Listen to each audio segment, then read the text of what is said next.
Assalamualaikum warahmatullahi wabarakatuh. Alhamdulillahirabbil alamin. Assalatu wassalamu ala asyrofil anbiya wal mursalin Sayyidina Muhammadin wa ala alihi washabihi ajmain. Amin amma ba'du. Di era Jokowi telah jauh melampaui korupsi di era-era sebelumnya. Berapa kasus besar? Contohnya kasus PT Asabri 23,74 triliun, Jiwasraya 13,7, EKTP 2,3, TPP 37,8, Bansos Covid 1,02, kasus BTS 8 triliun, total kerugian negara 93,32 triliun. Ini fenomena gunung es yang ketangkep saja, yang belum ketangkep pasti akan lebih. Dan ini secara tidak langsung undang-undang Omnibus Law sama korupsi yang besar ini adalah merampas hak-hak generasi muda ke depan. Karena APBN ini adalah untuk pembiayaan pembangunan yang disiapkan untuk generasi yang akan datang. Demikian juga tentang masalah sumber daya alam yang kita miliki. Sudah dihabiskan. Jadi generasi yang akan datang tinggal gigi jari. Belum marah ya? Oke, enggak apa-apa. Selanjutnya, dalam tanda kutip pengkhianatan di IKN. Ini yang membuat lebih marah lagi. Bayangkan, di China, Jokowi menawarkan konsesi 34.000 hektar lahan di IKN kepada Xi Jinping, dan menurut Peraturan Pemerintah Nomor 12 Tahun 2023, konsesi tersebut atau HGU sampai 190 tahun. 190 tahun. Belanda cuma 75 tahun HGU-nya, kolonialisme. Serta HGB, hak guna bangunan, dan 160 tahun bagi investor di ibu kota negara. Bayangkan itu. Sedangkan kita di sini cuma 30 tahun sertifikat. Iya kan? Bayangkan. Dan Presiden Jokowi juga minta Cina menyusun detail desain IKN. Untuk apa kita punya arsitek, ya, insinyur, universitas yang ada di kita semuanya? Kenapa nggak disediakan? Dan Xi Jinping dengan Jokowi menandatangani 8 kesepakatan. Ada 4 kesepakatan yang sangat berbahaya. Pertama, Cina akan menjadi driver utama penyelesaian IKN. Kedua, kewajiban Indonesia untuk mengajarkan bahasa Cina di sekolah-sekolah. Saya ingatkan bahwa kita ada hubungan diplomasi. Sejarah Singapura, ketika Singapura memutuskan untuk menjadi negara industri, karena dia nggak punya apa di sana, maka Singapura secara diam-diam menawarkan untuk tenaga insinyur dari Cina masuk ke Singapura, karena tidak punya hubungan diplomasi. Akhirnya masuk ke sana. Kemudian diadakan bahasa Cina sebagai bahasa nomor 2, bahasa Singapura. Jadilah sekarang seperti ini. Bahasa induknya tergiris, bahasa Cina yang jadi. Kita punya hubungan diplomasi, jadi akan lebih cepat seperti Singapura kalau kita tidak marah dan diam-diam saja. Selanjutnya, selain kewajiban untuk mengajarkan bahasa Cina di sekolah-sekolah, membuat 30 rumah sakit Cina di kota-kota besar. 30 rumah sakit di kota-kota besar. Bayangkan nih apa yang terjadi. Keempat, yang lebih mengerikan lagi adalah pusat penelitian dan pengembangan bersama antara Indonesia dan China. Kalau namanya sudah pusat penelitian, itu adalah rahasia negara. Kita buka semuanya. Nah, seorang intelektual yang mengetahui ini pasti marah. Udah saatnya turunkan Jokowi. Terakhir konsolidasi kami di Paramadina pertama tuh, kayaknya udah sepakat ini. Turunkan Jokowi dan kroni-kroninya, dan turunkan harga pokok. Jadi kita melihat ini sudah sampai ke tahap ini itu. Bisa di-bredel ini. Tanggal 8, 9, 10, kita mau konsolidasi di YLBH. Saya udah beberapa komunikasi dengan akademisi juga, Pak. Tanggal 8, 9, 10 kita rencana mau agak besar ini gerakan. Zaman Soeharto masih kuat-kuatnya, berani tuh. Ya udah, kita berani ngomong karena media kan. Jadi, kita mau pemilu tanpa Jokowi. Biar sirkulasi elit kita serius. Jujur, adil, dan lain-lainnya itu kita mau serius untuk nanggapin itu, sehingga kita berkumpul. Besok saya rencana mau ke Jogja, konsolidasi juga dengan teman-teman Jogja. Jadi ini sudah sampai ke tahap itu.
Oke, sekarang kita foto.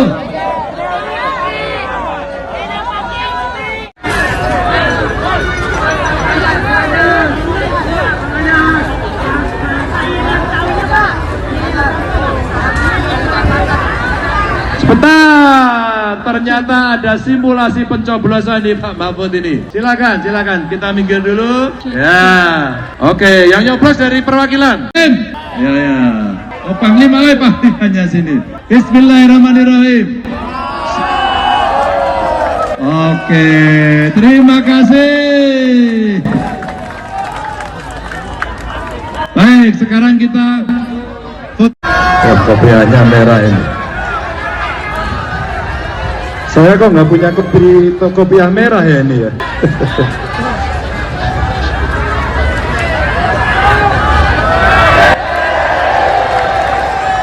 Kecilan.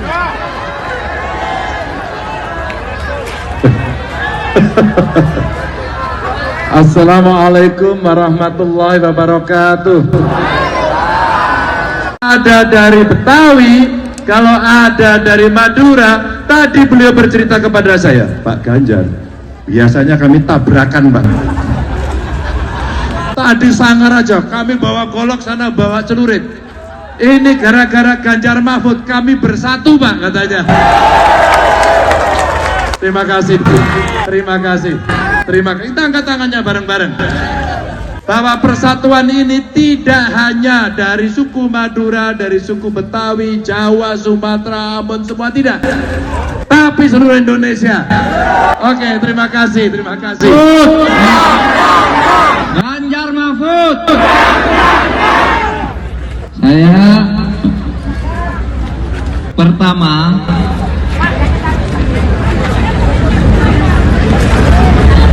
mengucapkan salam hormat kepada beliau-beliau yang hadir di sini. Mari kita tangguh beritahu kepada masyarakat bahwa pemilu adalah waktu yang tepat bagi rakyat untuk memperbaiki negaranya dengan cara memilih pemimpin-pemimpin, entah itu di legislatif maupun di eksekutif, entah itu di DPR, DPD, DPRD, maupun presiden, wakil presiden, dan kepala daerah. Ini pemilu yang akan menentukan. Dan supaya diingat, untuk menentukan pilihan itu jangan jual harga diri dengan harga murah. Saudara, beritahu kepada rakyat, mereka boleh diberi sembako, boleh diberi uang, terima uangnya. Tetapi ketika mencoblos harus ikut apa yang diajarkan oleh semua agama, yaitu ikut bisikan hati nurani. Nggak apa-apa orang ngasih uang, oke.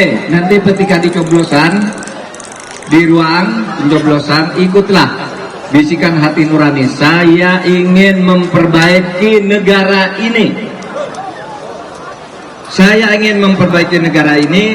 Oleh sebab itu, pilihlah yang terbaik. Wassalam. Sallallahu ala Muhammad. Sallallahu alaihi wasallam.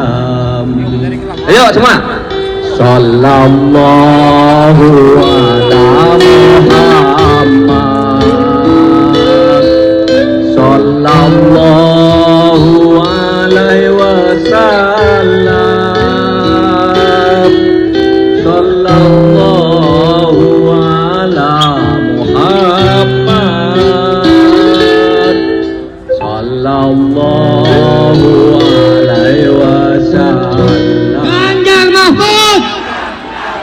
Ganjar Mahfud. Karena Betawi jadi pantun aja lah. Wah, gokil. Terima kasih. Kenapa saya harus pantun Pak Mahfud? Karena biar muka kita jelek, orang pasti akan teriak cakep. Survei akan membuktikan, Pak. Pergi ke pantai naik sepeda. Ya, kan? makan durian sambil bersandar. Urusan partai boleh beda, tapi presiden tetap Ganjar. Beli ketupat di pinggir sasak, Ganjar Mahfud melesat, yang lain jebrak. Abang-abang kelompok, saya mau tanya, kemarin dikasih duit apa kagak? Dikasih duit apa kagak? Serius ini? Dikasih duit apa kagak? Dikasih duit nggak? Nah, karena kecintaan, karena harapan kita titipkan kepada Bapak Ganjar dan Bapak Mahfud untuk memimpin Indonesia ke depan agar menjadi lebih baik. Sederhananya, karena kita tidak ingin ada politik identitas yang berkelebihan dan politik dinasti yang kronis. Itu aja. Kami Mengurus anggota dan simpatisan keluarga besar Forum Betawi Rempung dan keluarga besar Ikatan Keluarga Madura Dan keluarga besar Ikatan Jabodetabek menyatakan mendukung mengawal dan siap memenangkan pasangan calon presiden dan wakil presiden yaitu Bapak Haji Ganjar Pranowo dan Bapak Mahfud MD pada Pilpres tahun 2024.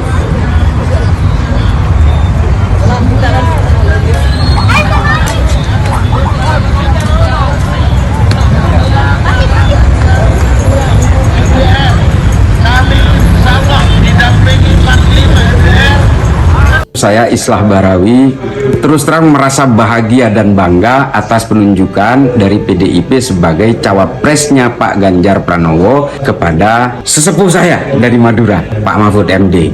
Kalau kita mau melihat sosok yang punya integritas, perjuangan terhadap negara ini demi tegaknya hukum, demi upaya-upaya untuk menghilangkan berbagai tindakan-tindakan kejahatan koruptif di negara ini, maka saya sangat bangga untuk mendukung Pak Mahfud MD. Seluruh masyarakat Indonesia yang masih berharap untuk tegaknya hukum di seluruh Indonesia, maka mari kita dukung Pak Mahfud MD. Insya Allah dengan ridho Allah Subhanahu wa Ta'ala, langkah kita dalam mewujudkan Indonesia sejahtera lahir batin, adil dan makmur akan mendapatkan jalannya. Qabul. Saat ini menjadi saksi bagaimana pidato Bung Karno selalu menggetarkan. Dedication of life disampaikan di sini, mengajarkan kita agar bisa mengabdi pada bangsa dan negara. Menangkan PDI Perjuangan dan calon presiden PDI Perjuangan Ganjar Pranowo.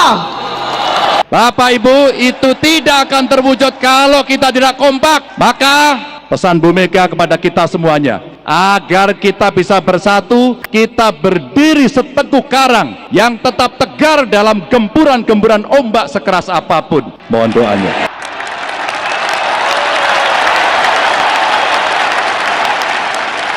Semoga Allah senantiasa menuntun kita di jalan yang diridhoinya. Aku qouli hadza, astaghfirullah li wa lakum. Wassalamualaikum warahmatullahi wabarakatuh.